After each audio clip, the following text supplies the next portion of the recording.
right, Schlockmeister fans, finally continuing with the Friday the 13th series, we're going to start with, or continue with Part 7, The New Blood. Let's check it out. Our movie starts with flashback sequences from the first films. But he keeps coming back. These flashbacks actually last for several minutes.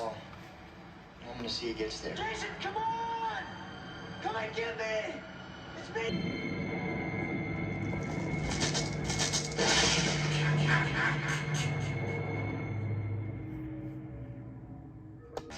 When we last left Jason at the end of Part 6, he was chained, anchored to the bottom of the lake. He's still there. Alright, we have another flashback sequence. It's the same lake, 15 years earlier, 10 years earlier or something, and this girl, her dad falls in the water. She's some sort of psychic girl, and she blames herself for her father's death. Honey, are you alright? And here we are 10 years later or so. They've come back to the lake with a doctor. You really think that we're doing the right thing, don't you? We've done all we can do for her at the hospital, and she just hasn't made enough progress. Pardon me! That is not true, Tina. The only reason that I'm here is to help you overcome the guilt that you have about your father's death. That's all. Bullshit! Tina goes to the lake where her father drowned and does some psychic stuff. And all of a sudden, guess who wakes up? Jason manages to get out of the lake, and right away he finds a young lady to kill. This is Jane. That was Jane. This is Jane's boyfriend, Michael. He's supposed to have a surprise birthday party tonight. He gets a knife in the back, and then an end to his life. The doctor has ulterior motives for bringing her here. What were you doing right before it happened? We don't know it yet. Why? Because these are delusions. Tina, you're creating images of your father. She said a large knife was stuck in the back porch, and of course, when she goes out there, Right here. it's gone. Where's like that I saw? Our next victim.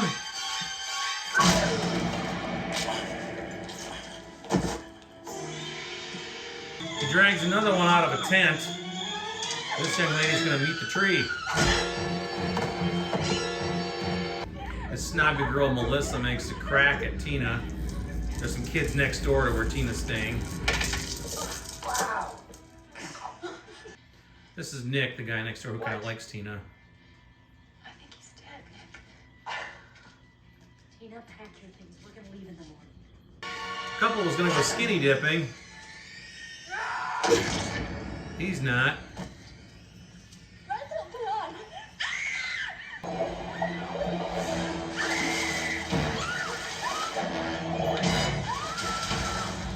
Cheryl gets it next.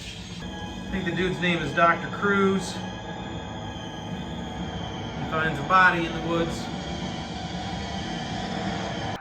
Tina's mom learns that he's actually testing Tina and wants her psychic abilities to work. What do you think you're doing? You never intended to help her. We're gonna have to commit her, even if it is against your wishes. Bodies start falling from the trees. Better run. Doesn't matter how fast you run, Jason will slowly walk and catch you.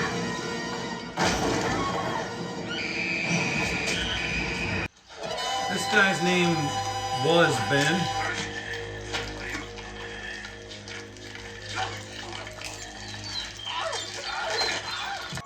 And this was Ben's girl.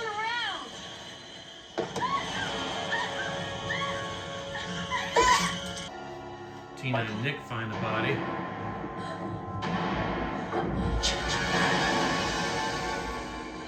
Jason has found his way into the house.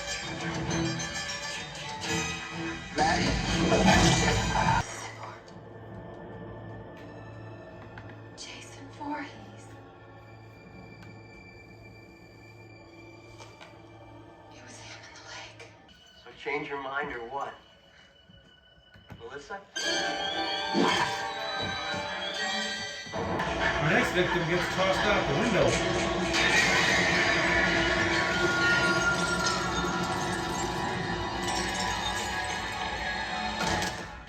Tina knew.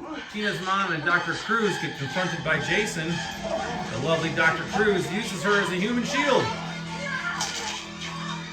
Jason's got himself a circular saw. There goes the doctor. Tina finds a body, runs off, and sees Jason. Tina then finds all the bodies. They're still falling out of trees. When Jason confronts her, she uses her psychic powers to have some tree roots wrap around him. Then she gets some electricity to zap him and kill him? She finds a severed head in the potted plant, and no, Jason is not dead. She's got 5 more films to make. That snobby girl, Melissa. We don't feel bad for her. As the battle continues, she squishes the hockey mask, and we get a good look at Jason, who ain't looking too good. She then strings him up and drops him. Of course, a simple fall isn't going to kill Jason, but maybe some fire will. She's got powers, this Tina. But she and Nick flee, the whole place goes up. This had to kill Jason, right? Surprisingly, no.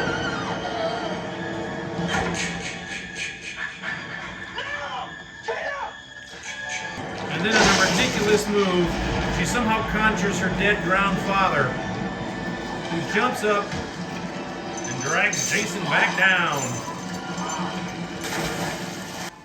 Nick and Tina are taken away. That's our film, and Jason? Where's Jason? he's in Manhattan. All right, let's talk about Friday the 13th, Part 7, The New Blood. I don't know why it took so long. I did the first 6 movies, and I just kind of stopped. Here's Part 7. Part 7 is actually the second Friday the 13th movie that I saw in the theater.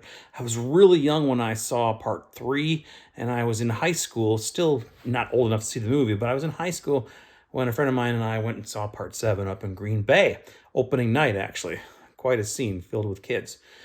But anyway, this movie stars... Jason is actually dead at the beginning of this movie. He's at the bottom of the lake where he was left at the end of Part 6. He's got a chain around his neck, and he's rotted away. There's a little tissue left in him, but he's a lot of bone right now. But anyway, this girl named Tina, who apparently is some sort of psychic, she was there on the lake when she was like 7 or 8 or 9 or something, and she accidentally did some sort of psychic shit, and her father fell in the water and drowned. So she kind of blames herself all these years. She's come back to the lake with her mother and a doctor, Dr. Cruz. He's there to help her get over her guilt or some kind of nonsense like that. In reality, he just wants to trigger her to make her psychic abilities work and do things because he has an interest in that, but we don't know that yet. Anyway, there's some kids staying next door. When I say kids, I mean young adults, of course. Anyway, at one point she goes down, they're in the woods, she goes down to the lake and she has some sort of psychic flashback or whatever. She thinks about her father. The next thing you know, we cut down to Jason. Whatever she's doing up on the dock triggers Jason to wake up, pull off the chain, and come on up. He's awake and alive again, and then he starts killing people in the woods. This guy, Michael, is supposed to come for his surprise birthday party to that cabin next door in the woods where his brother or cousin or somebody and a bunch of other kids are already there. He doesn't make it. He and his girlfriend, Jane, get killed by Jason. They're the first 2 victims. Jane first and then him. Jason kills a few more people here and there all over the place. Eventually, he gets in the house, starts killing everybody there. Tina's mom finds out that what Dr. Cruz is really up to, and she's pissed off at him. The 2 of them are in the woods at one point, and then they find a dead body, and then Jason shows up, and the doctor uses Tina's mom as a human shield. Jason kills her, but then he kills him a few minutes later in the woods also. Eventually, we're just left with Nick, the guy next door who kind of has a fancy for Tina, and Tina. Jason comes around and they have a big battle. She's using her psychic stuff to try to electrocute him, wrap tree roots around him, string him up in the house, drop him in the basement, start him on fire, blow up the whole house. Eventually they're down on the dock and then it gets goofy. Jason is still alive and he attacks them. And then Tina conjures up some sort of psychic power, and her dead father, who still looks healthy, I guess, comes out of the water. He's not rotted away or anything. He comes out of the water, just like in the ends of part 1 where Jason came out of the water, grabs Jason, puts the chain around his neck and drags him down to hell, or in this case, the bottom of the lake. And that's basically how our movie ends. The next scene we see is the next morning, and Tina and Nick are being taken away in an ambulance, and no sign of Jason, which we know he comes back in part 8 and takes Manhattan with him. So anyway, that's part 7. A little bit of nudity in here, typical Jason violence in this movie. Again, they always seem to cut away before you see a ton of the gore, but we do get a severed head and we do get people killed. I really love the sleeping bag scene, actually. That was unique, where he took the woman in the sleeping bag and just slammed her against a tree a couple times. That was kind of cool. But other than that, I think I enjoyed this movie this time more than I had other times. I'm a fan of 80s slashers movies, and I thought they were trying to get away from that a little bit with this one, but no, it's still pretty much a typical slasher. And I enjoyed it. It was just still Jason doing his Jason things, killing kids in the woods. What more can you ask? So this was kind of the last one like that. In part 8, like I said, he went to Manhattan, was on a boat, and then part 9, God, that was just, he was all in pieces and going from body to body, and then 10 was in space, and then 11 was Freddy, then 12 was a reboot. So I guess, yeah, I don't know. Anyway, this is the last of the same kind of plot Jason movies that were all in the previous ones too. 8 is similar, but in a different setting, not in the woods. So anyway, I enjoyed the movie, and I hope you will too. Lara Park Lincoln stars as Tina, and I'm not sure who was doing Jason this one. Kane Hodder, maybe? I don't know. But anyway, I had this nice tin here that was put out, I don't know, maybe 8, 9 years ago. I don't know. It has all 12 Friday the 13th movies on Blu-ray in it. And this is an absolutely wonderful set. At one point, this thing was really pricey in the $200 range, but then they released all 8 again, the first 8 on another set. And then this came down in price, although I don't know why, because this has all 12 of them. Go figure. Anyway, Friday the 13th, part 7. I'll leave a link to something down below. You should get it because, well, you should have all of them in your collection. Check it out. Leave some comments. Friday the 13th, part 7, The New Blood. Watch it.